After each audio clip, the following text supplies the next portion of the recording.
Finally, wrestling has come back to the Loud and Drunk podcast. They said it couldn't be done, but I went back to the workshop, I said my prayers, I ate my edibles, and we got it done. So tonight, for one night only, it is wrestling loud and drunk, and that's the bottom line, because Stone Mo said so. You did a lot of things there, Moses. This is the Loud and Drunk podcast, and this is Dan. That was Moses bringing us in, or maybe he was Dwayne the Moses Johnson, or the only thing you have in common with The Rock is smoking it, so I don't know. Well, it helps.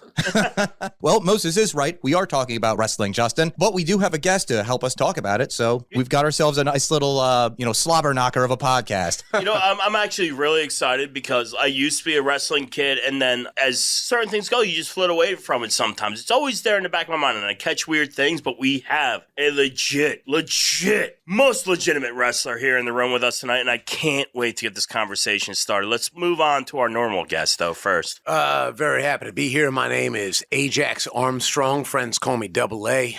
First-time listener, second-time caller. Very nice to be here. Just looking forward to talking a little bit about wrestling. Thank you, Ajax Armstrong. You're welcome. Yes, that is my name. Friends call me Double A, though. Double A. Double A. Because I got the power. And our guest is the American Kaiju, Big Jeff Noyze. Thank you so much for joining us on the Loud and Drunk podcast. Would you mind introducing yourself to the audience? Absolutely. Thank you very much for having me. I am, like you said, the American Kaiju, Big Jeff Noyze. Friends of the gang for a very long time.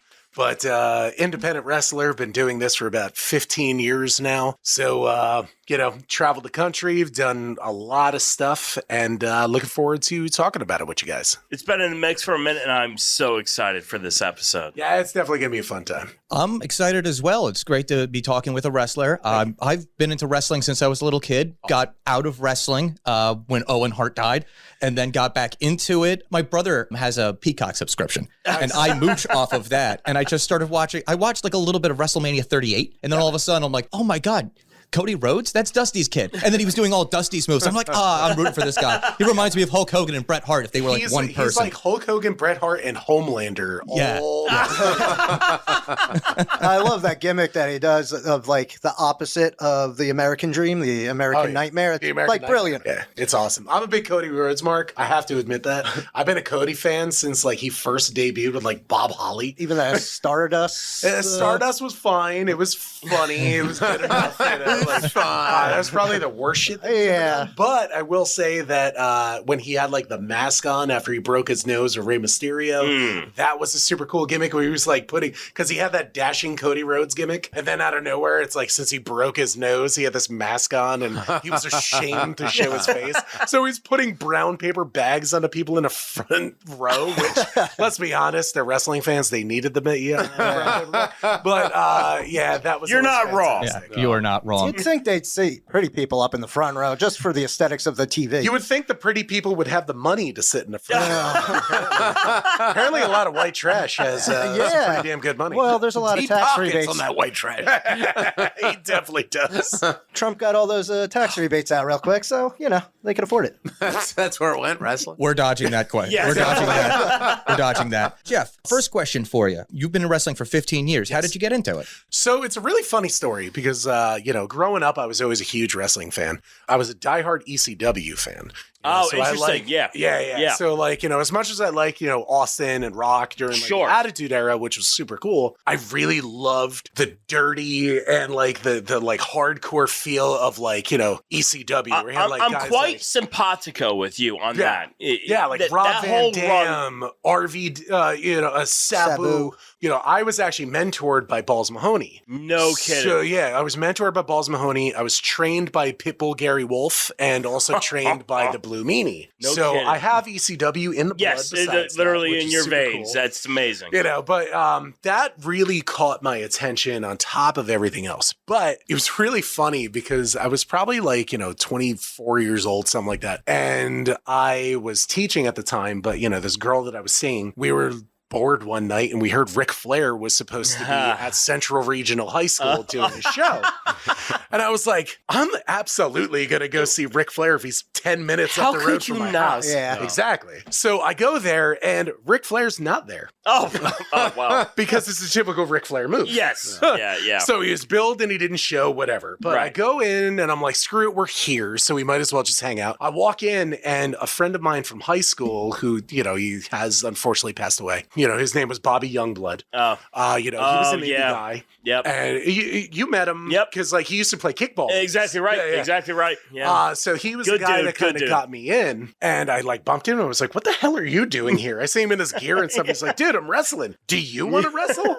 I'm like, "Sure. Why the hell not?" So they ended up putting me in a battle royal that night. No kidding. I had That night? zero training. Wow. Were they just calling spots? Dude, it was ridiculous. Because first off, I'm sitting in a crowd with the chick that I brought, and I'm just sitting there like an idiot. And they were like, and now from the crowd, we're going to have a fan. It's Jeff is coming down. And I come into the ring and I'm not prepared. Of course so I don't not. have any No. gear or anything. Wearing your Literally, I Skechers and- get into the ring. And as soon as I get in the middle rope, my ass hangs out. And it's and you hear the crowd just, Look, it's super embarrassing. And I get in the ring and I get eliminated pretty quickly. Sure. But it was funny because in the back, they were like, don't do anything.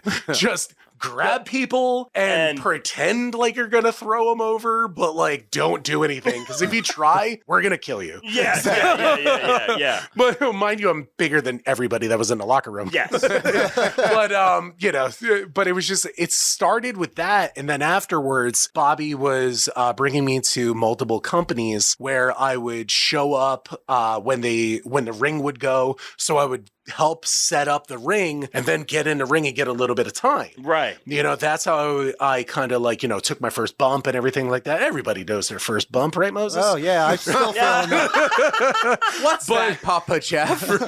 I just did probably my millionth bump in the bathroom just Hey, before. man, you never forget your first or your millionth. Yeah.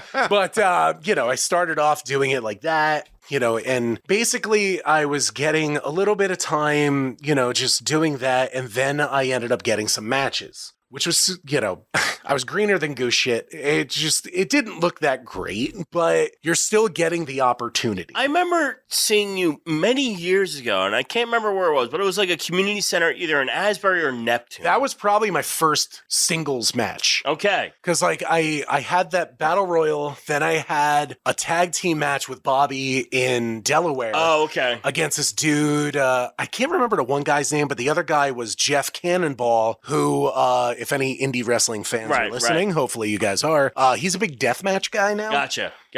But Jeff has been in the business for a long time too, which is super cool, but it was probably only his third or fourth match. Right. And so it was kind of funny that we both had that experience where we both first worked each other and we're still doing this crap. I mean, I gotta just tag this on to your thing though. I went and saw you at this thing, and it's like I said, it was a community center. I can't remember if it was Asbury or Neptune. It was my first experience with kind of a small type thing, small local type thing. I think I sold 50 tickets myself that day because I was like, guys, this is my first match. Who wants to go, man? And I sold 50 tickets for I think 60 people. Yeah. So I got allowed. But what I distinctly remember was just the dedication of the people there, though. Oh yeah, man. And it's I had never known or experienced anything like that. It was amazing to see. And I'm like, this is my friend doing his fucking thing. And it was so cool. Thank you. It was just so cool. I appreciate you being there. Yeah. Funny story about that night, because if it is the match that I'm thinking of, Tony Atlas was there. Yes. Yes. Okay, perfect. Yeah, it was. Yes. That was the one, yeah. I go into the locker room and I see Tony getting his face stepped on by one of the ladies of wrestling, because Tony has a foot fetish. Interesting. It's very well known, so I'm not dropping any kind of And that's how he... No, this isn't hot. Yeah, no, this isn't a hot, literally, they even mention it in Young Rock. Is this how he preps for his matches? Yeah, man, totally. He just pays someone a couple bucks to step on his face and he's happier than a pig and shit. But it was great too, because later in the night, I see him again, you know, I'm talking to him about my match. He was like, yeah, I didn't really see it, man, but whatever.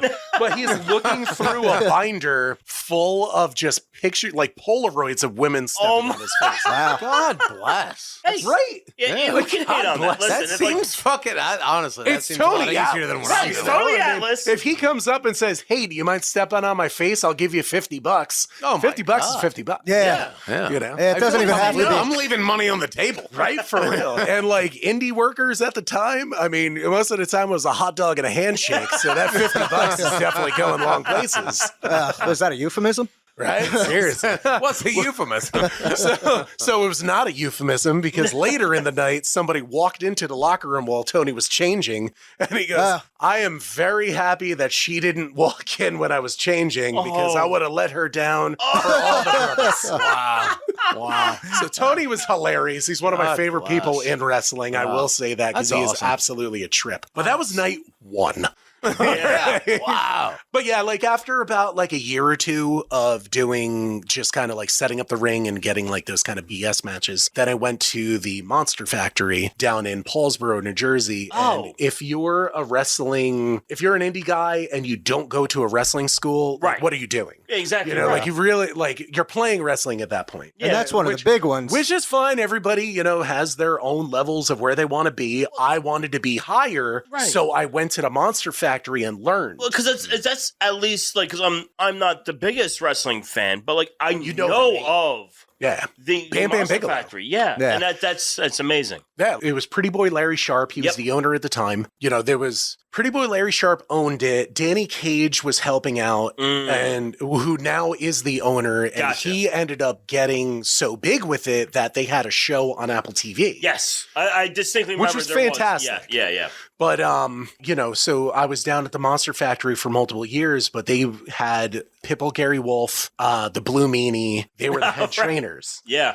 So those are the guys that really like shaped me into being, you know, That's- a wrestler. And That's amazing. yeah. And, you know, that was only like about 2 years in where I did that. I went down because they had an open tryout and the best person there got a scholarship. Interesting. And Okay. I was one of them. Gotcha. Oh, nice. Which was really a huge honor for me because on top of it, the people that I was in the class with were Damian Priest, who is current tag team champion of WWE. Yeah. Tommy Macklin, I don't remember what he's called now. I think it might be Steven Macklin or something, but he was a former TNA champion. Gotcha. And he was in WWE. Who else was there? QT Marshall, who was at AEW, who mentioning Cody earlier. He ran the Nightmare Factory, which was Cody's school. So that was super cool. You know, there was a bunch of other guys like, you know, Aunt Bennett, who did some stuff with like the Cruiserweight Classic. I mean, and stuff. that's A lot of really names. cool though. There's a lot of like names. pedigree there. Absolutely. Yeah. Absolutely. I mean, Monster Factory is known for guys like Bam Bam Bigelow, Well- Raven, Mick Foley was there, Sheamus. You know, they really developed some great people. So having my name associated with them really helped me get extra bookings, Yeah. which I appreciated. I mean, and everything to that that's effect. awesome. It's like one of the few connections to. Well, I have 2 connections to the wrestling world. Yeah. I guess the oldest one is my grandmother used to babysit for Diamond Dallas Page Oh, nice. because they're from Point Pleasant. Yeah. And He's at the OCC Hall of Fame, man. I know. Oh, really? Family Yeah. connection there. And then when I was about around 10 years old, Bam Bam Bigelow moved into my neighborhood. Nice. Yeah, he was a lot of fun. Yeah. He was a lot of fun. Yeah, Bammer's a trip. Yeah, he was a character. Bammer was a He was a trip. character. But yeah, I got that tattoo on my arm, man. I got it's- Tilly's face yeah, tattooed Tilly, on me. the Tilly But I face, have yeah. like a missing tooth and the flames on it. From But yeah, it's amazing. Like there is a lot of pedigree around here. New Jersey is a hub Yeah. for wrestling. Yeah. Plain and simple. You always think like the South, you know, like people Well, think I mean, like you have a lot of the old South Carolina for like the Flair territories area and back stuff to then that, and stuff yeah. like that. But really, so many stars came out of New Jersey. absolutely. Why is that? You know what, man? It's just New Jersey in general is just a gigantic hub. So That like, makes sense. Yeah. Yeah, and like wrestling was always based, you know, like Vince McMahon had the territory of Connecticut and everything Yeah. like that. So they did Madison Square Garden all the time, and they ran in Asbury Park all the Yep. time because of Convention Hall. Yeah. They had the great venues there. And ECW was out of Philly, so ECW was out of Philly, but they also did Convention Hall constantly. Yeah. Yep. So like I was there in 2000 and New Jack jumps out of the balcony. I have a piece of that table. Do you really? really? wow. do. Oh my god! I do have a piece of the table where he puts Jack Victory through it, and you actually see my brother with his red backwards Yankee hat. No kidding. Like chanting EC dub, EC dub. Like when you go back and watch the old like episodes and Well, stuff. it's funny. So like around here, for those who are listening, we have a place, Convention Hall, old school place. Oh, yeah. And Known even for well everything. before it was reconditioned and everything like that, and it's also kind of like fell by the way again. But like they would have wrestling matches there, and that was like one of the few things they would actually do, and they would have actual proper talent come through at Convention Hall, and it's derelict shape that it was, but it was some of the coolest shit when I was a teenager that you could go see. Hell yeah. Hell yeah. It was amazing. So good. Even like, back in like the 80s, Andre the Giant wrestled there. He did. That's Yeah. fucking awesome. Yeah. Yeah, just think about it. Convention Hall, man, it had so many epic things. Not even like, thinking about Bruce Springsteen and stuff like that. No. Think about Andre the Giant, Hulk Hogan, Yep. Macho Man. That's like, much all more these guys impressive to me wrestled than there, Bruce dude. Springsteen, That place for is sure. rad. Yeah, it's truly amazing. Like that place is. I mean, if however you want to look at it today, but like that's one thing I distinctly love it. remember from like my young teenage years, being able to see like just these names coming through for like these just wrestling events, and people would be like, "You're going to Asbury Park? That place hasn't fallen over yet." And now I feel that way for totally opposite. Well, Yes. yes. So, Jeff, you explained how you got into wrestling. Yes. So, what's the training ritual for being a pro wrestler like?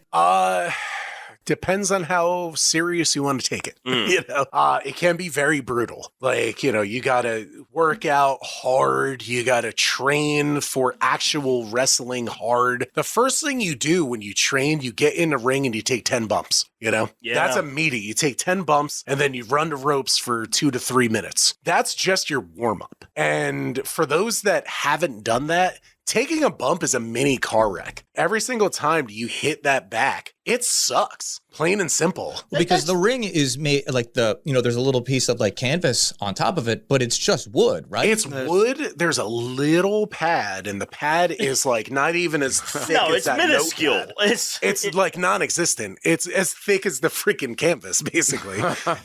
So it's wood planks. It's like 5 millimeters. Yeah, that's it. It's like nothing. Wood planks, the tiny little mat, and the canvas. That is it. And that's what you're falling on. That sucks. Yeah. And I'm 6'3", like over 350 pounds. And it's not fun. Plain and simple. The first time that I took a bump, I was like, that was shocking. Yeah. Like, that is not what I It has expected. to be. And like, I mean, obviously there are different styles of wrestling, but you're not a flyer by any right. It's Hell no. But that's the thing when like, so obviously there's like the old era of wrestling, and then there's like the wrestling era, not so much now, but like, oh, it's all fake. Yeah, whatever you want to call it fake, it's like there's storylines and stuff like that, but that is still physical activity that is so taxing. Absolutely. When people say it's fake, I want to tell them, get in a ring and you do it. Right. Yeah, I mean, I'll say that it's like a lackadaisical follower, and it's like when I was younger, I was way more into it, but I can still very much so enjoy just watching wrestling today, you know, for better or worse. But the bottom line is that you're still watching people who weigh, and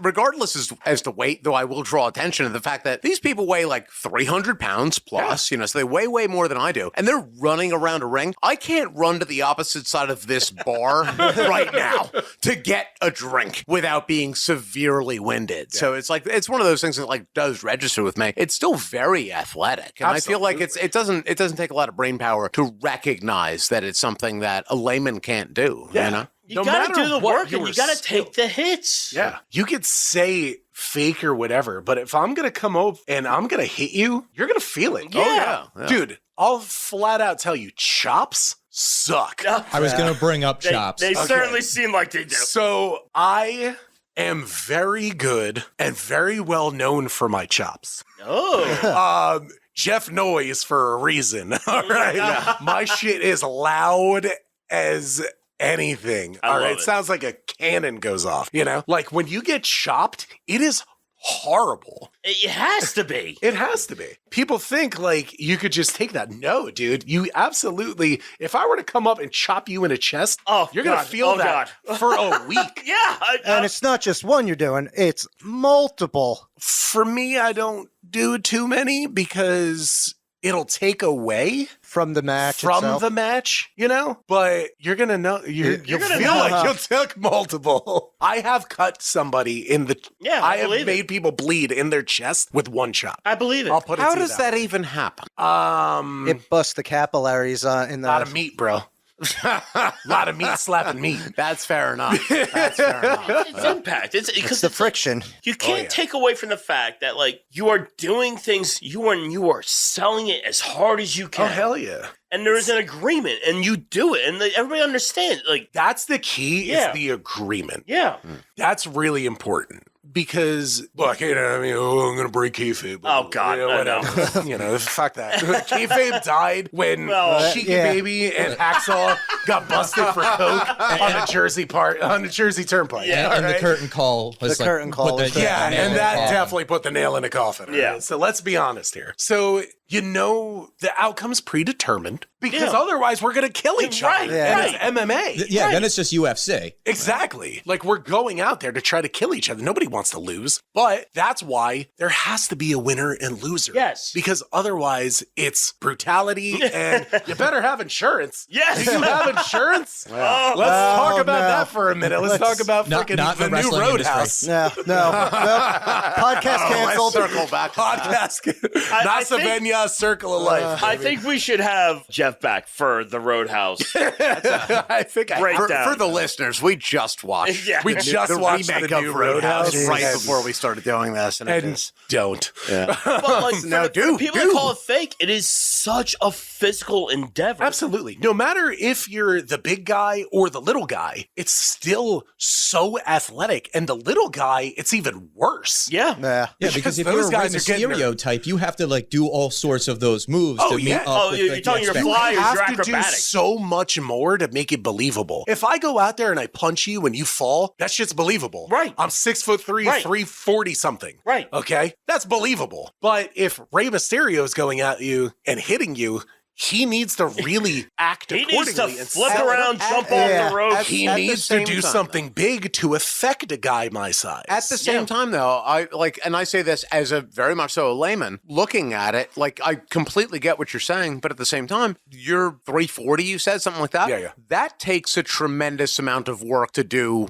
To keep Anything. going. It's, Oh, yeah. it's, I mean, it's bottom line, athleticism it takes in you a hell- itself. Yeah, it When takes I you a was hell of a lot of wrestling energy to do every these moves. weekend, I was wrestling 3 to 4 times a weekend. Yeah. I was 420 pounds. Jeez. It took a toll on my body. I believe it absolutely that. That's kind did. of what I'm saying. That's Yeah. a tremendous amount of. I mean, it's just like the work, the athleticism, whatever Yeah. you want to call it. The bottom line is that you're moving around 400 pounds. Yeah. That's a fucking thing. It's a lot. Yeah, It's a you know. lot. So I mean, so yes, it's like you need to make it look a certain way when you're whatever 150, and you got to make it look like you're knocking you down at 400. You gotta sell the move. But when you're Yeah, a guy but the- 400, you really have to work hard. Twice as hard.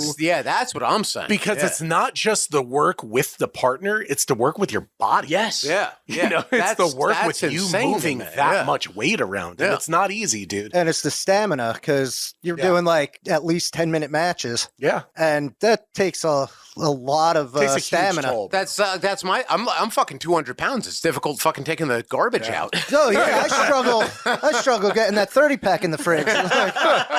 Well, I mean, I'll say right, you know, not to toot my own horn, but like as of late, I lost probably about like 70 pounds. You know, I'm down to like, you know, about like I think I'm like 345. I mean, like straight up, you're looking good, dude. Thank you. You're very looking much. good. And I feel actually better than I have in a very long time. I have never wrestled under 350. No kidding. I So didn't know now that. actually doing it, it's like I've never felt better. That's amazing. Which is pretty fantastic. Yeah. Considering I'm 39 years old. Now. Right, You right. know, I'm 39 and I'm 350 pounds, and this is the best that I've ever felt.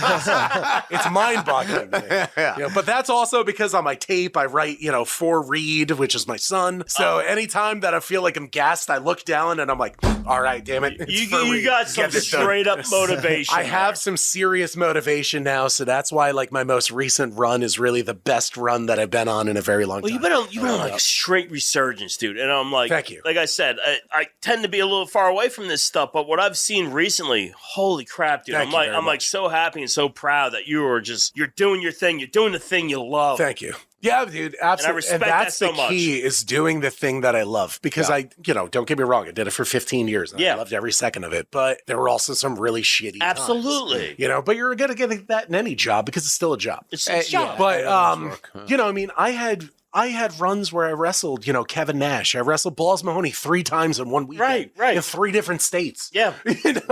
So he was my mentor. I love the guy to death, R.I.P., wherever the hell you are, probably down south. I remember I saw you once for a Doink iteration. Yeah, I wrestled Doink. That was rad. Matt Jensen doing balloon animals for him is definitely one of the coolest moments, I will say. He said, he was like, I've never had someone actually make me a balloon animal. And I'm like, that's hilarious to think about.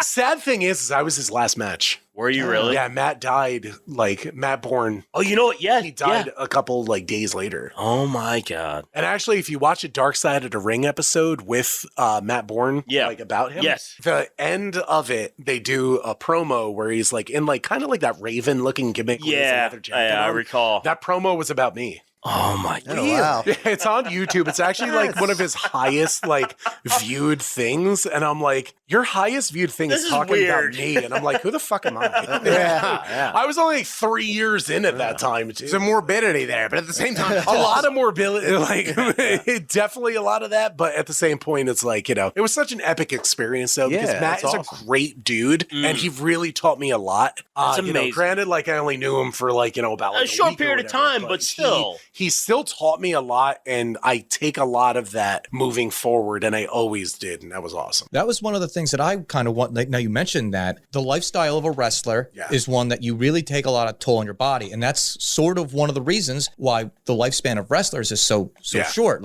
Roddy Piper had he did I think it was an A&E, or he did some sort of interview on TV. It was listen, I'm not making it to 65. And then he was dead within a year. It's unfortunate that he was right. It's a lot to do with taking those bumps. Bumps, if you don't know, it's just when you take a physical contact, you fall. You either fall into the ring or you actually get hit by the other wrestler. Yeah. So to cope with that and doing it 300 days a year, you have to do something to get yourself to go to sleep and then wake yourself up at night. It's been mentioned many times by, Razor Ramon, Scott Hall, Shawn Michaels, Kevin Nash, that they were essentially, they were doing uppers, they were doing cocaine. Well, they were doing the whole spectrum to moderate what they had to do. Were the big thing in the 80s and 90s. Yeah. That's the killer. Huh. Yeah. I still have a jar of those. I used to have them. I might have to crack into them. All right. Be careful. Yeah. We're old now, bro. There was in the old school way. There was just an understanding of kind of what you had to do to just exist. In the world of maintaining whether you're a superstar or not, and it's the unfortunate side of it. When you're a wrestler, the best wrestlers are yourself dialed up to 13. Exactly right. That is the best, and that's what Jake the Snake was. Yeah. But to be Jake the Snake, man, he partied like an animal, drank, did drugs, did the painkillers. He had a lot of trauma too. Joe Rogan, oh my God, he did. I'm sorry, but his father was a piece of shit. Yeah. Absolutely. Which you watch a Dark Side of the Ring? Dark Side of the Ring. If you're an avid wrestling fan, 100% you should watch it. If you like drama, 100% you should watch it because it is such an amazing show. I'm gonna say this straight up as a person that kind of as I got older fell away from a lot of things like that, but the Dark Side of the Ring stuff, even the resurrection of Jake the Snake. Yeah. It finds something in you, man, and it's you get to actually see what the cost. It was particularly is. It was particularly haunting to me listening to that Jake Roberts, Joe Rogan podcast when he was talking about Roddy Piper dying. Yeah. And he says, "Why wasn't it me?" Because he wanted so badly to die instead of Piper. He was just done. So I have a collectible business on top of the wrestling and everything. So I was actually set up at Monster Mania the day that the news broke that Piper died. Wow. And across from me at the booth was Animal from Legion of Doom. Yep. And probably 2 or 3 tables down was Ron Simmons. Damn. So, Oh my god. damn. So, Damn. so like literally I'm walking into the venue and I see both of them just like stop and hug each other. Oh my god. And like they're crying. Yeah. And I'm like, what's going on? Yeah, something. Like, somebody died. Yeah. And then like I went in and I heard it was Roddy Piper. And me growing up, I was a big Roddy Piper fan. Oh, absolutely. I love Roddy Piper. Yeah. He got it. Yeah. Like I always like the heels, so I prefer like the heel Piper Absolutely. to the face. But he did it so well. He was great on the so mic. good. He was the perfect foil to Hulk Hogan. Oh, Yeah. hell Absolutely dude. perfect. For the 80s, man, there was nobody better as a heel. Absolutely Nobody right. came close to Roddy Piper. Was he the best in a ring? No. No. Was Hogan No. the best in a ring? No. Hell no. That No. guy sucked ass. But he's still the character. Yeah. And that was that. And he But never won a title. And I was like, It's what is that about? mind-boggling to me Like, that what is Piper that never about? had a belt. Yeah. Like, he had the Intercontinental title way after, like, his run. And then he dropped it to Bret Hart. Yeah. You know? Yeah, and it's like, come on, what are you doing? I here? know, like they just kind of like gave him that. Yeah. It's like, you know, but Well, like- but that was because he just did They Live. Yes. And he was well- getting into movies. Yeah. Well, so they were Vince like, was you know, not you're a about big that. star. You need to be a champion. But in Roddy's like last year's though, he had like created a whole new career in the comedy Yeah. scene that he was getting into. Hell like yeah. he was On Always Sunny. Oh, several yeah. times. Yeah. And The maniac loves you. Is that a parking ticket? And as for your $15 co-payment, $40 weekdays, $50 weekends. but I always loved Very affordable. I always loved him so much. He was so good at what he Hell did. yeah, man. And then like seeing him branch out into like he was doing his thing, doing comedy, and then like They him Live showing is up. such a good movie. Oh my god. It is such a good movie. Yeah. And then he was taken away. Are we not going to talk about Thunder in Paradise, though? Oh, man. That is gold. I used to watch that show Gold. all the time. All the time I watched that show. Remember when WCW was on Baywatch? I do. Yeah. Yeah. Oh, yeah. I remember that. Of course, Vader and Ric Flair and Hogan. Oh, come on. If there's one person that should not be on a beach, it's Vader.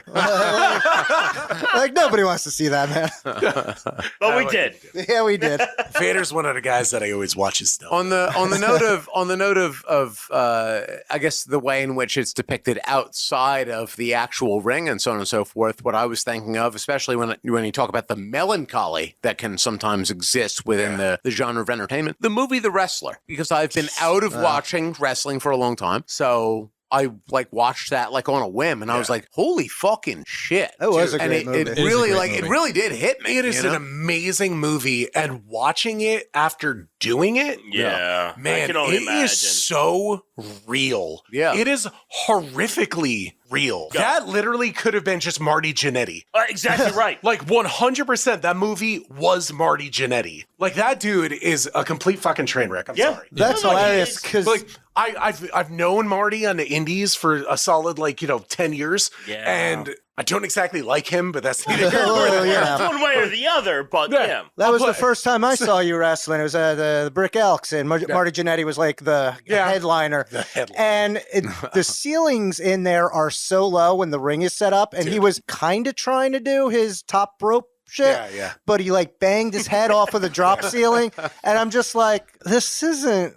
Come on, like So the Brick Elks, I have to say, is one of the worst venues ever. But anytime that, again, not to toot my own horn, but I'm gonna. Anytime that I wrestled there, I mean, I would bring 50 to 75 people. Absolutely. oh Because yeah, we're it's like from Brick. hometown, yeah. Yeah. You know, we're from there. You're like hometown everybody hero, would go- dude. Yeah, It's- you yeah. know? But dude, I wrestled Kevin Nash there. Yep. And let me tell you, that match was one of my favorites Oh, I ever. did see that one. Just for the the namesake, which was super cool. But it's so funny because my tag partner Vincenzo at the time, he's a little guy. Yeah. So he took the jackknife. Dude, Is that because first of all, he could never jackknife me. Well, that's No, what I was going to ask. Not, Is it not because now. because Nash was getting on in years, and Oh, it's just yeah, easier yeah. for him to Exactly. It was powerbomb 10 years yeah. ago when I wrestled him. But at the same point, dude, he put him up for the jackknife. I thought he was putting his face through the ceiling. I 100% thought his face was going right through the ceiling before he got dropped, dude. It was so funny. It was so funny. But we drew 600 people. Yeah. In a tiny Wow. Oh, dude, venue. It was even packed, to today, yeah. a lot of people remember that. Yeah. People come up to me all the time. They're like, "Oh, I remember when he did that." I'm like, "How the fuck do you remember?" Right. Right? Yeah. Who are you? You gotta take all flattery where you can get it. So you mentioned that was one of your favorite matches. Yeah. Do you have like an absolute favorite match of all time that you've done? As odd as it sounds, the match I just had like 2 weeks ago was a fucking banger, dude. It was such a good match. I wrestled this guy. His name is the Feral Face. Okay. He's insane. He's absolutely insane. But this is the beauty of like the company I work with now, Titan Championship Wrestling. Okay. We have a lot of great talent there. That's great to hear, though. Oh, yeah. Like, I love the group of people that I'm with. I know I'm supposed to be the asshole heel, all right? But let's be honest. Whatever. Dude. That's okay. We're being straight. Yeah. This is some of the best talent that I ever worked with, and I love it. You could see how good that they're doing because we run monthly in Ocean County. Okay. But on top of it, we just got... I'm going to drop some news on you. Please, drop it on us. So we got called that they want us to travel. They want us to go to, like, we have 18 different states that they're contacting us to start working in, like Texas and Indiana, Virginia, Vermont, like, so many places that they want to do, which is fantastic. And I love every second of that. And it's well deserved, whether I'm going to go or if, PJ Savage, who's the current champion, if he's going to go. Anybody that goes absolutely deserves every second of that notoriety because they're all badass hardcore workers. But, to go into the match, like, I just had an ambulance match with that dude Face. Dude, it was a banger, man. We had probably like, it was a tiny, tiny, tiny little venue, but we had it standing room only, which is like over 300 people. Amazing. Which is fantastic, I mean, I chokeslammed the guy on thumbtacks. I busted him open with a kendo stick.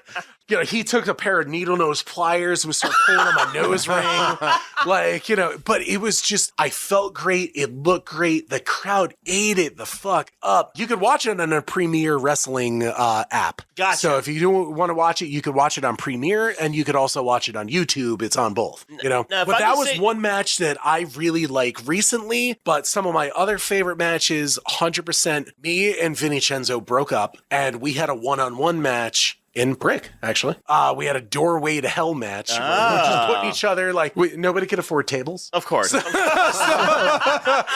we got took, doors? like, closet doors, and we put each other through probably, like, 20 doors. It was ridiculous. It's on YouTube also. Also, that triple shot that I had with Balls Mahoney was fantastic. That was a fantastic experience. And he put me over every night. No, that's awesome. Oh, Like, yeah. One night was a tie, but still, like, that still counts as being put over. Something that I've kind of observed is that, like, there's something really cool about kind of going back to the smaller markets again. Yeah, man. And, like, for me, like, I remember, like, the tail end of pre-unification and all that stuff like that. There's something really cool about, like, these smaller markets and, like, working the smaller markets and joining smaller markets and going in and out and stuff like that. That really speaks to me. So WWE, let's say in, like, 2005 or 6, right? They were doing bigger venues and stuff like that. But they had that ECW invasion. Yes, I definitely recall. Oh, yeah, man. When they did that show in Hammerstein Ballroom, holy shit. The crowd ate everything up, and it was a diehard ECW crowd. Oh, yeah. Those were the guys that were like, and that was Cena RVD. Yes. That match was amazing.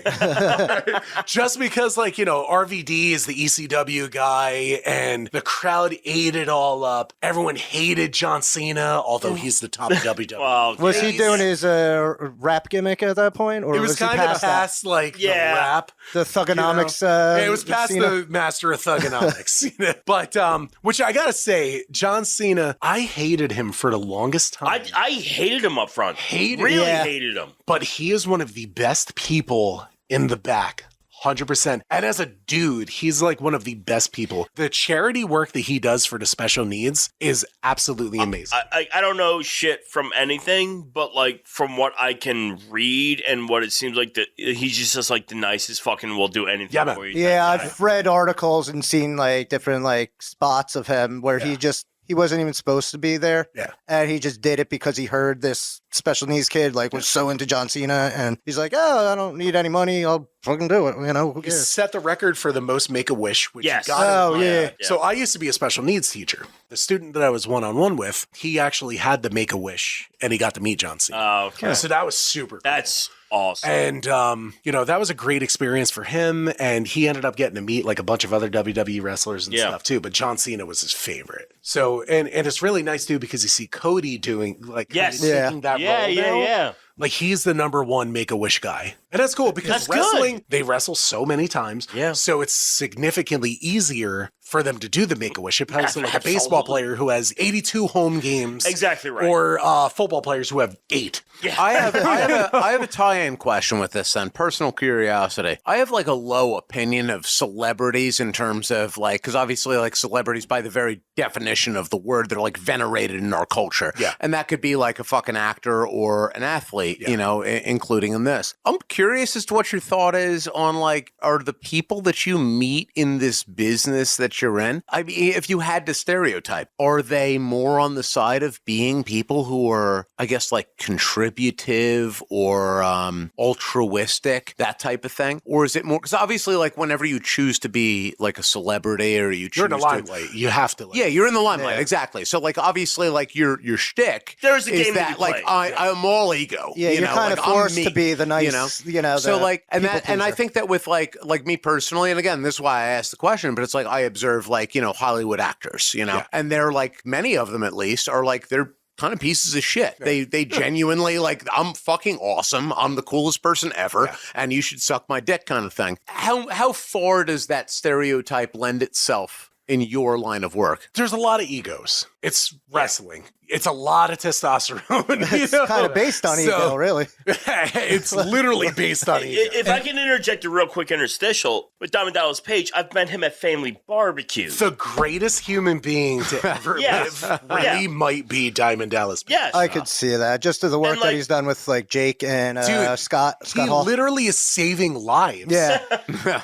So years ago, He just did I Butterbean. did the DDP yoga. He just saved Butterbean. But like, years ago, I picked up the DDP yoga program. Yes, When I did it, I lost 75 fucking pounds. Yeah. Like, I did that. I was in like a good mindset because I was listening to his like motivational. the motivation. Yeah, he has like his speeches and everything. motivational mantra type. Yeah, so like his program is unbelievable what he does for people. Yeah. It's beautiful. And it's not just Butterbean. It's not just DDP. Oh, no. No, it's I'm sorry, regular it's not people. just Regular Jake. people. It's regular dudes. Yeah.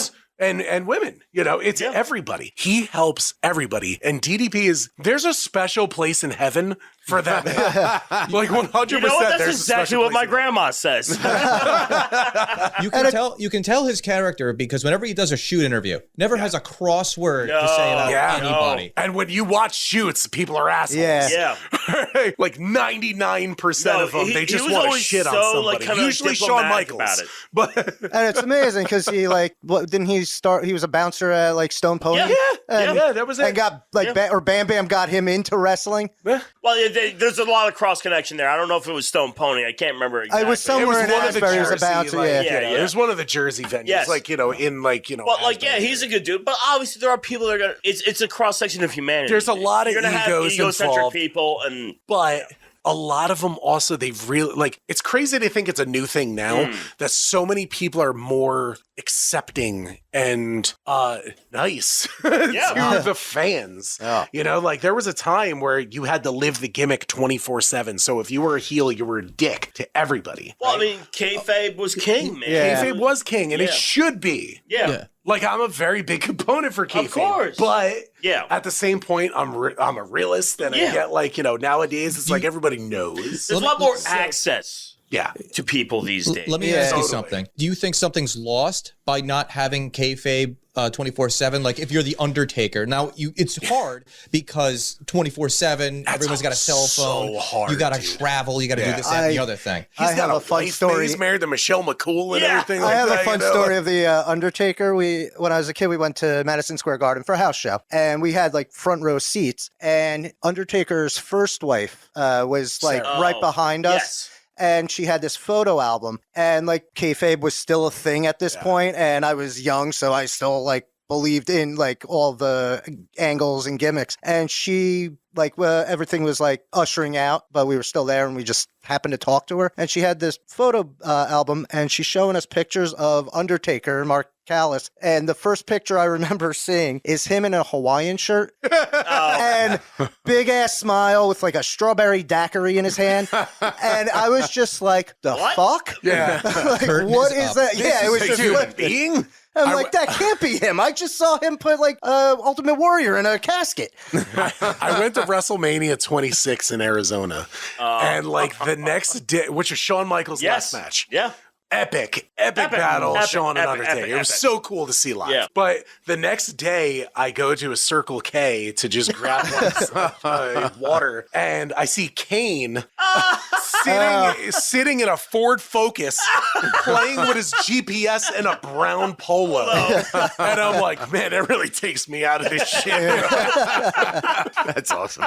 Well, that's the thing that sucked about wrestling too, man, is these guys are responsible for their own fucking travel. Yes. What the what is that about? What the fuck is wrong with Everybody's you? got a Thank God this 1099 guy's out of at the there. Yeah, You know, billion-dollar because, company, these guys, but- they have no health insurance. They have no pensions. They have no 401ks. They need a fucking union. That's what wrestling needs. Burry, get on this shit. We need a union in professional wrestling. That's what Jake these was- guys need this stuff. That's why so many were dying so young. That's what Jake was saying. Like his big payday was supposed to be when he was supposed to do a He was supposed segment. to do a thing with Hogan. I think it was Warrior. Well, I mean, And then it was going to be Hogan, and then it just got like shit canned. I can't remember the reason, but the one with Hogan got shit canned because he DDT'd Hogan. Right. And Vince McMahon was like, "This is going to get you booed. You're going to make a bunch of money." And as soon as he went back behind the curtain, they were just screaming DDT, Yeah. DDT. And it's like, sorry, man, Yeah. them's the breaks. Like, we can't have you be a bigger face than Hogan. Because that's the golden goose. They do that all the time. They've done that with, Zack Ryder, prime example, dude. God, yeah. 2013, 2012. around there, yeah. He was the most over person in the fucking company, and he wasn't even on. Nope. He was in catering all the time. Nope. Yeah. You know? Yeah. Like, that was it. He just was never on TV, but he was the most over person. Why? Because he did it to himself, which is beautiful. Let me tell you, I'm going to go off on a little Matt Cardona tangent. Take it. Let me do this. Give it to us. Give it to us. I love Matt dearly. Yeah. Okay. He actually buys from Noise Toys all the time. Oh, awesome. We do some trades, so that's like cool. So I have a good relationship. Shout out, brother. A shout out to Matt Cardona, man. I love you to death. All right. And like he doubled down on himself. And he's the smartest man in pro wrestling because everybody in WWE right now, they're on the road over 200 days. Yeah. Busting their ass, having to do the travel, pulling everything out of pocket. This guy's working the indies and absolutely crushing it. Good for him. Now, you're talking about a former tag champ, former Intercontinental champion, former U.S. champion. He did all that stuff in WWE, which is beautiful, all right? But he's making more money now on the independents because he doubled down on himself. He's got the brains and he's got the business acumen. Look, if WWE were to call him, he'd be the top heel in the company, which is crazy to fucking think about. Yeah. You know? He would absolutely be the top heel in the He company. invested in himself. Yeah, Truly. but it's smart because, like, on top of it, look, he's making money with the toys. We all get Right. that. Oh, yeah. That's all. Okay, he has the most insane collection. Okay, he's married to Chelsea Green, a beautiful, beautiful woman. Yeah. All right, he absolutely did everything right, and he's happier than he's ever been. Yeah. He works just weekends. Yeah. That's it, Yeah. you know? And he's doing everything right, man. Kudos to him and Brian Myers, too. I love you dearly because you always buy from no. Figured it out. Figured it out, man. Like truly. No, he did, man. You It's can be a a beautiful slave thing. to the system And it couldn't or- happen to a nicer guy. Right. It couldn't happen to a nicer guy because Matt really, like, he lost a lot of. He dealt with a lot of bullshit in WWE. Yeah. Because that was during the time of CM Punk, who was Yes. obviously, like, Yeah. which I like Punk, don't get me wrong, but huge ego. John Cena, gigantic ego. Yeah.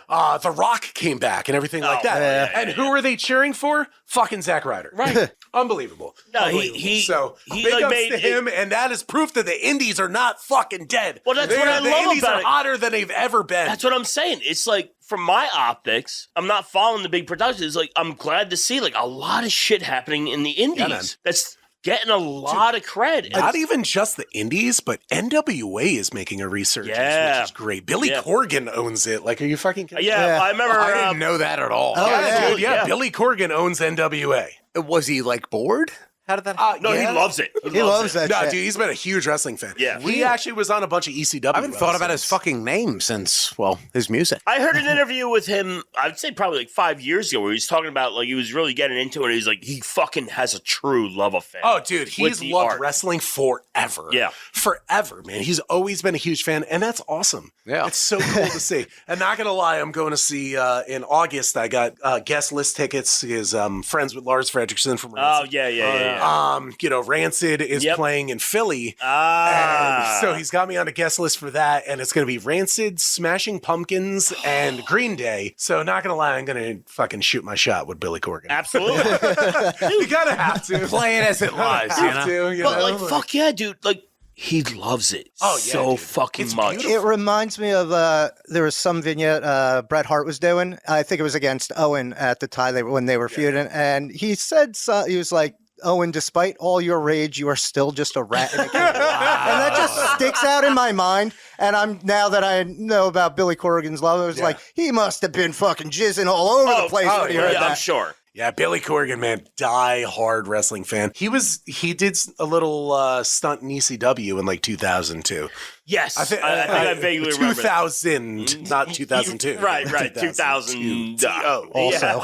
TOO. You know, I think he did some stuff with Steve Corino, who also is criminally underrated of a wrestler.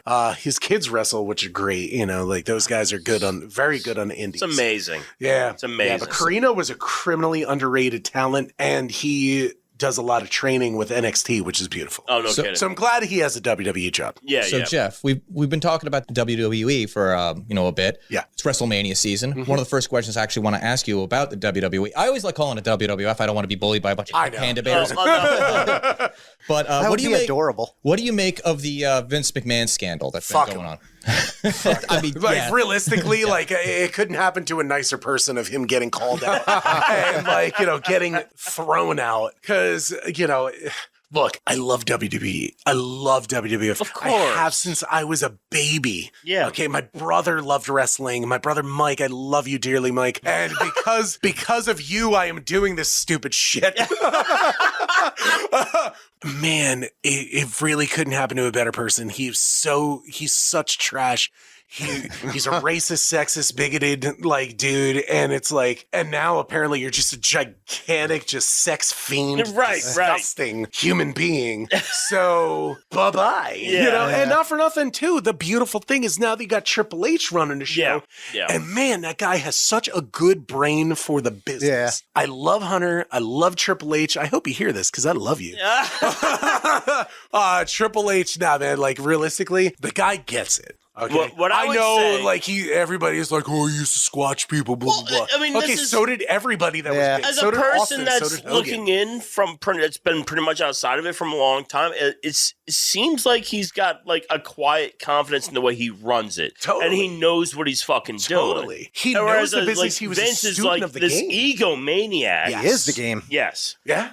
No, that's the thing. 100%, bro. I'm totally with you on that. Vince McMahon was a gigantic freaking ego. Yeah. Triple H learned from that of what not to do. And look what he did recently. He hired back Cody, who literally took a sledgehammer to a throne because he hated Triple H. And now they're like homeboys.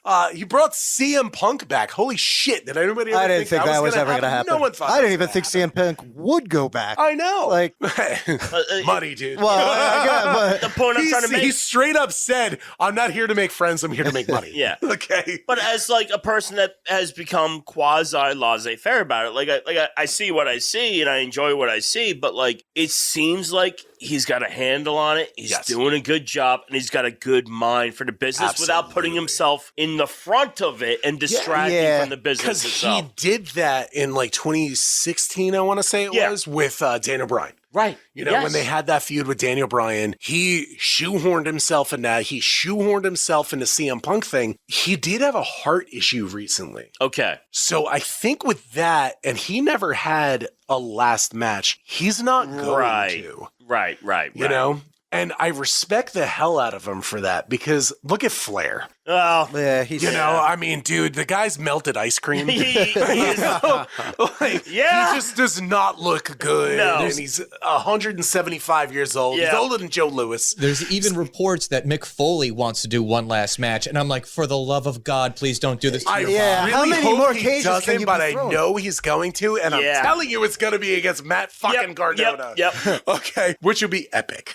But I don't want to see him do it because I fear for his life. Well, I mean, But- we saw Mick at New York Comic-Con. Comic-Con. God, I love Mick Foley. dude, he was Oh, yeah, he was fucking great. He's the nicest guy. Who was in the back? Rikishi was in, like, behind him, wrestled and I was Rikishi 4 times. I just thought that was bizarre that, like, Mick, like, I know Rikishi, and he's a big name, but he's no Mick Foley. Rikishi was like you know? protected Mick Foley in the was back. WWE champion. Yeah. Yeah. And he, like, Rikishi's got a gang of bodyguards around him. Mick Foley Foley's is just at right, a like, on folding the floor. table in the front. You could probably blame Roman for that. Yeah. Everyone's like, oh, fuck the But like, bloodline. Mick was just so fucking friendly. Yeah, he came up. He's like, "You That's guys Mick. sure you don't want Yeah. pictures?" And we're like, "Oh, fuck yeah, Dude, I of met course." him at Raceway Park No in shit. 2000. All right. And he was the nicest guy in the world then. And he's the nicest guy in the world now. Because Most I met him in got our October at Comic-Con again. yeah. Oh, You know? nice. So I always have to go by and say hi. But like, you it was know. just so fucking cool. He's like, I don't give a fuck about anything. Like, we're gonna take a nice picture. It'll be Yeah. fucking great. He stood up, and then you came got out from Rikishi behind. protected by like 8 dudes, like Yeah, that's- 5 feet behind him. It's like, yeah, respect to Rikishi, you know, but So funny story with Rikishi. The first time that I wrestled him, did you get a stink face? I'm gonna get it. All right. So the first time that I ever met him, or the first time that I ever wrestled him, Gotcha. because I had like a little spot with him, and like I've wrestled a beard versus beard match, and I lost, and then I tried the chicken shit heel to the back, and then he threw me back in the ring to get Gotcha. shaved. Okay, so the first time that I actually wrestled him, the booker didn't give him the right amount of money, so he was not happy. Oh boy. You got to pad the load, brother. But he was not happy. So they were like, look, don't piss him off. He's gonna great. fucking kill you. Great. All right. So I walk up to him and like, oh, look, I'm not going to go down from any fight. No. I no, don't care. No. I'm big enough. I can handle myself. Right. And he's a big motherfucker. I don't care. I walked right up to him. I shook his hand. I was like, hey, I'm Jeff. You know, we met forever. He's like, Yep. yeah, I know you. I'm like, okay, cool. So what do you want to do? He's like, you know what? We're going to call it in the ring. I go, great. Oh, crap. No, dude, my favorite thing to do is call it in the ring. Awesome. So, and that is a dead art. Yeah. That is a dead art. And I learned yeah. it from Balls Mahoney. Gotcha. He's the one that taught me how to call it in the ring. Gotcha. So I love doing shit like that. So we go in the ring, we have the stare down, and then I look at him, he goes, hit me. And I fucking unloaded on him. Like, I didn't pull my punch. I gave him a fucking potato. Good. He goes, ha, nice. And then he came back with a punch that felt like a flower. Oh. Like, it was just a little feather, a little tap on the chin. I was like, oh, he likes me. All right. Yeah. So we're good. We're good. But you know what? After that, every time Rikishi was in New Jersey, he requested me. Oh, Oh, beautiful. wow. So we wrestled like 4 or 5 different times. I was about to say earlier, like I thought it was Rikishi that I at least saw you with once or twice. Yeah, I wrestled him a bunch of times, Yeah. and it was great because I never had to take a stink face, thank God. But my manager and Shenzo, I'm sorry, guys, you all got the stink face. I love you guys dearly, but Rikishi liked me too much. Nice. But also, after he was so nice to me in my match, Yeah. when Chenzo got tagged in, I'm gonna tell you, he did that bonsai drop that he does. Oh, my God. And like, I mean, he put both feet He out. put that. Yeah, that there's stank- no way to full really stank solve He on it. had Yeah. some anger in him, and I'm glad it went to Chenzo. Well, not somebody me. had to catch it. Somebody had to get it. Yeah. I have a question You. for yourself, Jeff. I know very little about this, and I consider it to be something of a far-flung aspect of wrestling. The country in which wrestling is the second most popular after the United States is the Congo. Okay. Are you familiar with catch fetiche? I gotta be honest, no. Fair enough. I only learned about this while like watching a fucking That documentary Netflix on. show. Yeah, you watched. Yeah, I watched that. So It was- I'm only I was bringing it gonna up say because- Saudi Arabia because it's gigantic in Saudi Arabia. Oh, fair enough. And that might be yeah. more right. This is what I read. I so thought- by no means am I an expert on this. I could have I sworn don't it know was about Japan. wrestling in a Congo, but I know about wrestling in Saudi. All right, fair enough. So the gist of this, though, is, and Moses, like, add in whatever you want here. I just want to explore the concept of it. So basically the gist of it is that like they imported our concept of, you know, like wrestling, including whatever you want to call gimmicks it. The and gimmick of the it. personas and exactly. stuff like that. The hyper, all the things, right? And they added into it their own voodoo culture. Yeah. Okay. It's super It's like a bunch of fascinating. Papa I need to make Shangos. some calls to the Congo. So it's like it's alley. super. It's amazing. You have to watch it. I was like kind of hoping that maybe you had seen this before because I want to That's hear your right. opinion Yeah, on it. don't know But, anything It's just about it. like a whole company of Papa Shangos and Kamalas. It's, Oh, shout out that's not Godfather. wrong. I love that man Yeah. dearly. Oh, I It's- love his Godfather more than the man, Papa I smoked Shango. weed But with him before, dude. Oh, Let really? me tell you, he's the funniest motherfucker ever. The gist of I love this is Godfather. along the lines of that it's like kind of what you see normally. It's like the two people walk into the ring, nose to nose, that sort of scenario. And then the fight initiates and you see a lot of the normal things that obviously you're very familiar with, but what you would normally see in the ring, we're hitting each other, so on and so forth. And then it's like you knock somebody down and they go to like get up and you kind of like shake your hands around like in a voodoo move. And they feel like the spirit of the jungle sort of scenario. Okay.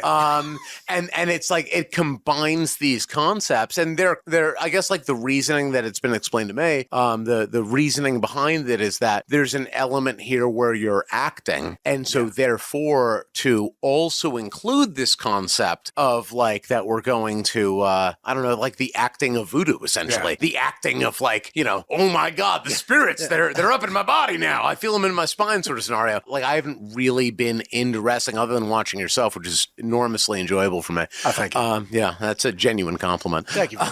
they're big into the sell in that, like those Yeah. ridiculous sells that like Michaels would do, where he would just like Okay. flip over the ropes It's for like so- no it's real kinda- reason. It's But kind of like Pro Wrestling Gorilla, who Ye- was like a company like a couple years ago that like that's where like Orange Cassidy came up and like, you know, those guys. it's who had kind of these like that shit. over the Yeah. top silly. It's really gimmicks, and but maybe it for had the a people who live there. diehard following. Yeah, and it's probably not terribly silly to them because it's ingrained in the Yeah. culture, but it is kind of like just sticking your hands in your pocket and I'm a wrestler. Well, Like that Pro kind of Wrestling shit. Gorilla did have Jushin Thunder Liger. They all did the thumb he in the was- butt. The thumb, yeah. They Yeah. all had the thumb in the butt. Yeah, the check Even in the Matt oil. Riddle was Check in in the it. oil. Jushin Thunder Liger and a bunch of other Yep, indie guys yep. where they all did the thumb in the butt and then they walked around in a chain and then did like a flip with it. I don't know. There was like, But it was I mean, hilarious. hilarious. There's also like the legendary story of when like Andre went over to like the Middle East and like had to.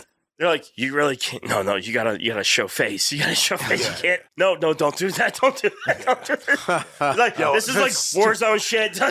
The story of Andre sitting on freaking Barry Darso Yeah. and he got too drunk the night before and Yeah. started shit on his Oh. yeah, that's awesome. Andre rules. Andre rules. Barry Some was people in are just Legion of better Doom. than the rest of us. Legendary. Legends. Absolutely Legends. legendary. And rightfully so. Totally. Jeff, you mentioned Rikishi Yes. a little bit ago. His two kids will be Yes. wrestling at WrestleMania 40. Oh yeah. What are you looking forward to most at that event? Is there anything that's caught your eye so far on the card? Obviously, Cody and Roman, I think is going to be an absolute banger. Again, like I said, I'm a huge Cody Rhodes mark. It's great to see Roman wrestling. Right? Yeah. It's amazing. Yeah, you don't It's do pretty that often. crazy to think that, like, you know, as much as I fucking hate Hulk Hogan, he Yeah. defended the belt 400 Yeah. times You during know, that yeah. huge run that he had. Bruno Sammartino defended his belt like 700 times Yep. during the road that That he is true. had. Roman 48 for 3 years. Yeah. I wrestled more matches in 3 years, bro. Like, come on. Yeah. But you can't knock what Roman is doing. It's the gimmick that finally he should have been doing. I love the bloodline gimmick. It's fantastic. Solo Sikoa, also Rikishi's kid. You know, that is an awesome thing. You know, him coming in and just thumbing people in the throat. I thank Paul Heyman for all, like, that's Paul who Heyman, Roman, I thank him for everything. like, that's who Roman should be thanking for being so That- over. He's fucking Paul 100%. That's Heyman. who Roman should be thanking is Paul Heyman. Paul Heyman going into the WWE Hall of Fame, so deserved, should have been years ago. but Absolutely. perfect being in Philadelphia. Yep. Considering ECW. Yeah. But seeing seeing that, I'm going to cry during his fucking speech. And I don't care. Yeah. Because I love Paul Heyman. I love his I'm story. a Paul Heyman guy by proxy because of like everybody that like trained me and made me the fucking idiot that I am today. You're part of like the family tree, essentially. Totally. Yeah. Like I am like, one of those bastard children from the Paul Heyman family. 100%. I love Paul dearly. So deserved. But, bloodline, man, you got to raise up the ones, but, that match is going to be absolutely epic. I love LA Knight. So, him and AJ Styles, they're going to put on a banger. Randy Orton and Kevin Owens have been two of my favorite WWE wrestlers for a very long time. Logan Paul. Let's talk about Logan Paul. Man. So this guy's totally a dildo. Yes. And his brother is even fucking worse, and I hope Mike Tyson murders him. But I will say, Logan Paul really does respect the business. Yeah. And he really puts in the that's freaking what I hate was it, thinking, but you're yeah. absolutely right. I know, like, as much of a dickhead as he really I is. want to hate him so bad, but it's But like, you can't. he's doing it. He's good in the ring. I He's felt the good same in the way ring. about The Miz. I'm Yeah. like, oh, fuck this guy. But now I'm like, I know, like, The Miz is putting it, he's putting in the work. Nobody is a luckier human being than The Miz. Oh, no. Can we talk, let's talk about that for 2 seconds. You're absolutely correct. This guy literally goes on MTV and was like, I'm going to be a WWE wrestler. And was like, fuck you. Shut the fuck He up, goes in the loser. locker room. He's bullied immediately by JBL because JBL. But then, he gets over. People loved him. They put him over. To hate him. They put him over. Everybody him over. fucking hated him. Everyone hated this guy. He was an asshole. But he really respected the business, and he does very well in the business. And he married Maurice. Yeah. Well, There's that too. But this guy literally lived his dream, and it's a beautiful thing to say, man. And it's one of those things. Fully in retrospect, I'm like doubling down on yourself. Good on you, motherfucker. Yeah, right. I still don't like you, really, but I kind of do. You're a prick, but I respect get the over shit my out of you. distaste. Yeah, I can't get over my distaste. What you're saying is so real, and you're right, but I just cannot get past my distaste. I totally get it. All the emotions in you, because it's like, I hate so many aspects of you, but you fucking did it. Yeah, that's how I'm feeling with Logan Paul. And I'm like, I don't want to like him. Bad I'm Bunny, fine. too. I just want to see Tyson. Also, because he was really good in the ring. I don't think I've seen many of his matches. He's only had 2 or 3. Yeah. But we're talking about Bad Bunny? Yeah. Yeah. So he really respected the business and put in the work, and it showed. Jeff, what have you thought so far of The Rock coming back? He's on the board at TKO and all that stuff, and he's done a lot of in-ring work. They made him switch. Essentially, the fans made him switch to heel, and he's been crushing it as a heel. I feel like it was supposed to be that way the whole time. Because I feel like everyone knew that Cody was going to have the spot. So how do you make it different? Because he had the match at Mania last year and he lost. Right. So how do you make it different? Incorporate the Rock. I think it's so well done what they've... Totally. Yeah. It's like perfection. It is because, so well done. Because Dwayne can do anything. Yeah. He can... Dwayne is successful in everything that he does. Right. So why not He doesn't have to protect image. He can do whatever. I don't know. That But Black it's great Adam movie because wasn't a success. Tooth Fairy might not have been a success. That was better than Black Adam. God. But either way, Skyscraper? Since Vince is gone, Yes. having him step up was brilliant. Yeah. Because he has a great mind for the business. He gets it. He's done it for so long. So that's a good thing. But having him back heel, oh my God, nobody expected it. No. Nobody expected Well, who better to carry it? And finally, he's a heel, like a proper heel now. Dude, he's wearing his old gear, but sleeveless now. Yeah. It writes the $500 shirt has now become a $500 vest. Yeah. All right. I love it. I also think the only reason they brought him back is because somebody in the tribe has to wrestle. And it ain't Roman. Yeah. That could be too.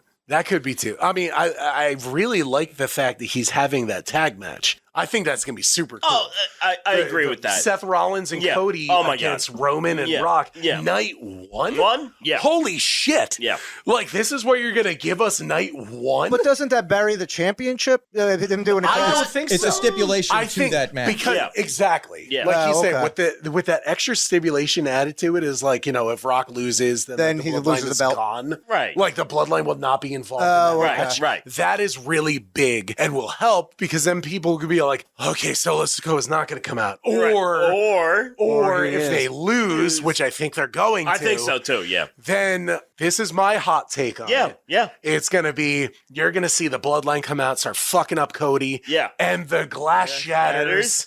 Yep. Stone Cold comes out that'd be great. and starts whipping out stunners and hell yeah, some middle fingers, pouring beers on everybody. And that shit is going to be epic. Legit. And then you take this podcast, I'll put money down on that. Yeah. Oh, yeah. That's going to happen. And not for nothing, that would put so many more eyes on the product. Absolutely. Asses in seats moving forward. Everyone's going to be like, this is the greatest fucking thing ever. Well, it's the game. It's the game, and I love it. And you know what? It hits all the things that hooks me. As a person that's been away from it. Because we all love nostalgia. Yeah, but on the We all opposite love side the of that, nostalgia. is it because the wrestlers that are now, are they not enough that we have to grab that nostalgia back? It's cultural. It's cultural. Yeah. That's what it comes down to is that no matter what, the wrestling now is better than it's ever been.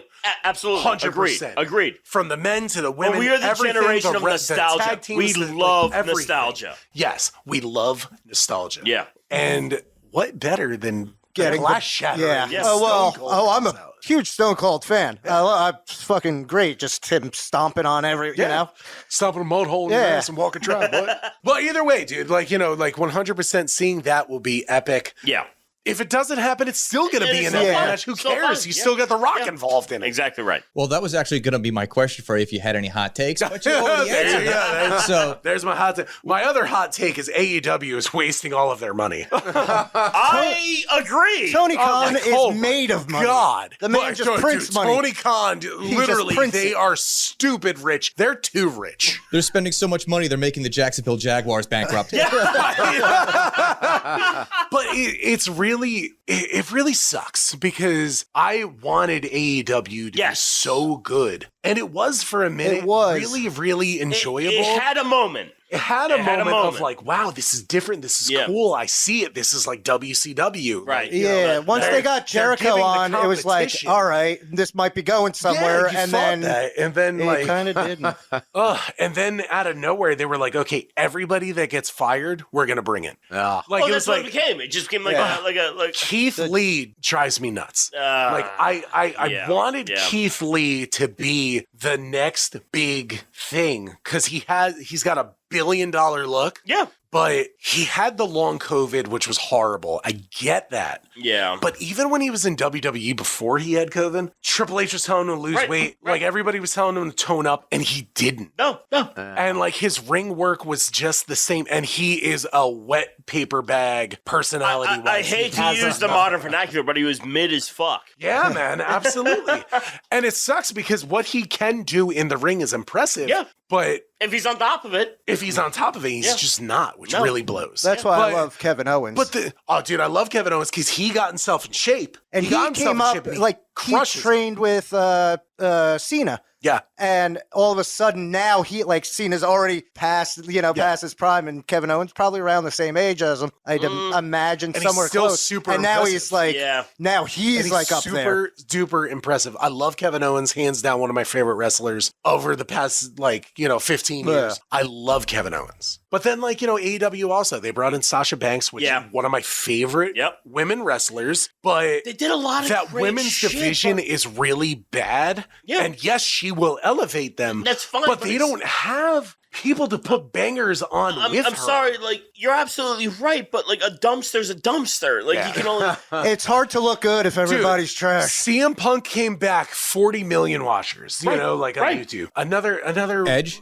Edge came back, thank you. And it was 18 million. Yeah. Sasha had 8. Yeah. And it was like, okay, Where's the disconnect? Right, exactly. Where is And the reportedly, disconnect? she's Because getting paid Sasha's- $10 million. She's getting so much money. Yeah. And good for her, because she deserves it, because she's a huge talent. And she's top tier talent no matter where she should go. I absolutely agree with that sentiment, Japan, but yeah, everything like it's- that. She is amazing. But business-wise... But business-wise, I Yeah. mean, what is she going to bring to AEW? Yeah. Because AEW is kind of whack when it comes to the women's division. Yeah. It's really bad. Yeah. And Britt Baker hasn't been on TV in, like, Nope. I can't even fucking Nope. tell you how long. And she's their best worker, and it's still, Well, I mean, it's going to be a mediocre look match. how long it took WWE to get their women's division like substantial. Well, that's because you know Vince it is took sexual years. deviant. Well, Shit. I mean, Well, if you weren't blonde and had like size double D's, you weren't going to work for him. Yeah. Like I don't know if the accountant or in the ring.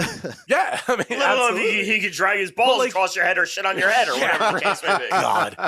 All right. Asshole. All right. No Before we bullshit. get into all the details. Back with like AEW and stuff like they just brought in Okada, who was like everybody was talking Yes. about. He's the Japanese god, and he's Right, the greatest thing to ever happen to wrestling. And you put him out, and you put him in a match with Eddie Kingston, and you win a like Q level title that no one Right. gives a flying fuck about. And what are you gonna do with it? You It's you really stupid can't. what they did Yeah. bringing in a guy Yeah. like Okada, and Yeah. I personally don't care about it. Well, no, But that's just me. no. And I love Japanese wrestling.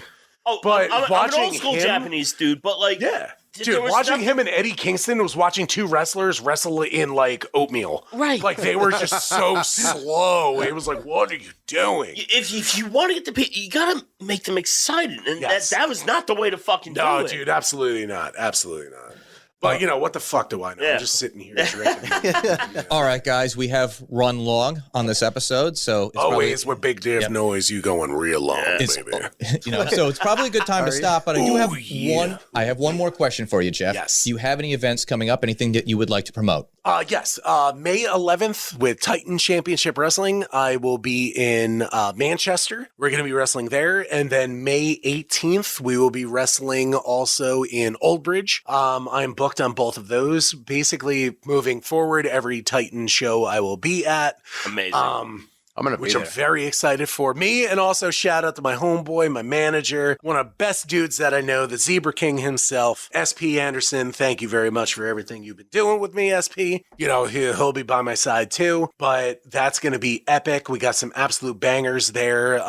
Wrecking Ball from NWA is going to be on our Manchester show too. That I will absolutely be watching very, very closely because he's big meaty dude and I'm big meaty man myself. I'm so excited. It's going to be So badass. excited. Those two shows are going to be epic, 100%. Yeah, I'm I'm looking excited for forward them. to those for sure. I'm excited for him. Well, I appreciate you being on the podcast. Thank you very and much. I would appreciate if you out there would subscribe to this podcast. Leave us a 5-star review. Check us out on YouTube and Rumble. Make sure that you like, comment, share, and hit that notification bell. Follow us on social media. We are at Loud and Drunk on Twitter, Facebook, Instagram, and TikTok. Also, we have a website, if I'm not mistaken. I do. believe that is We do. live. I think that's true. it is live. www.loudndrunk.com. That's my And you can catch up understanding, on all of our content. You can, listen to our podcast. If you aren't into Spotify or Apple or anything like that, you can find Living a way. under a rock somewhere. That is our home base. It is our home base, and you can listen. You find it there. You can find some merch.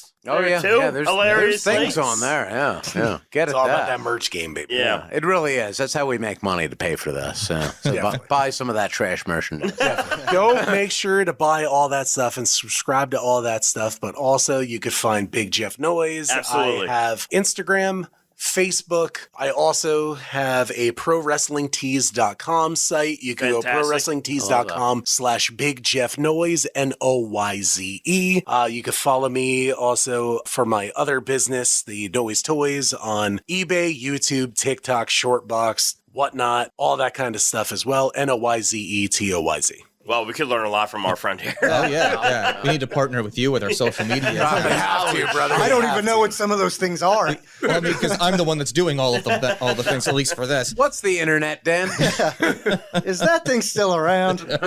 So for Justin, Moses, Stone Cold Moses, Moses the Rock Johnson, I don't know. Moses 420 said you just listened to a wrestling podcast. Ajax Armstrong and the American. My friends call me Double A. Okay, thank you. That was Arn Anderson's gimmick, Thanks, but thanks, Ajax. and the American Kaiju Big Jeff Noyze, thank you so much for joining us, and make sure that you check him out. Great wrestler. I'm Dan. Thank you out there for joining us, and until next time, this was Loud and Drunk. Woo! Yeah! Oh, yeah.